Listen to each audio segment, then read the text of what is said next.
সারের কালোবাজারি, সেই কালোবাজারি রুখতে ময়দানে নামলেন বিধায়ক। বাঁকুড়ার ইন্দাসে সারের দোকানে পৌঁছে গেলেন বিধায়ক।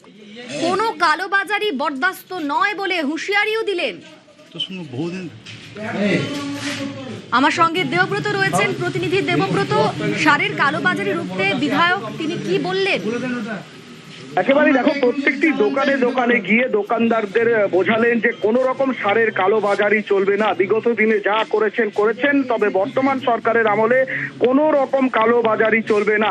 সমস্ত স্টক খতিয়ে দেখেন, পূর্বতন হিস্ট্রি দেখেন, কত টাকায় সার ক্রয় হয়েছে, কত টাকায় বিক্রয় হয়েছে, এবং ধমক দিতে দেখা যায় দোকানদারদের। তোমাকে জানাবো, বাঁকুড়া জেলা কৃষি প্রধান এলাকা, সেখানে ইন্দাস বিধানসভা 100% কৃষি প্রধান। বর্ষার মৌসুম, ইতিমধ্যেই চাষ হয়েছে ধান, সারের প্রয়োজন রয়েছে, যে কারণে ইন্দাসের বিধানসভার বিধায়ক নির্মল কুমার ধারা ওসি ইন্দাস ব্লকের বিডিও কে নিয়ে একেবারে রীতিমতো দীঘল গ্রামের বিভিন্ন দোকানে দোকানে তিনি সরজমিনে যান এবং গোডাউনে দেখেন কত মজুত রয়েছে, কি দামে সার বিক্রয় করা হয়েছে, সব মিলিয়ে দোকানদারদের রীতিমতো কড়াভাবে হুঁশিয়ারি দেন ইন্দাসের বিধায়ক। কোনো রকম খতিয়ে দেখেন তিনি। ধন্যবাদ।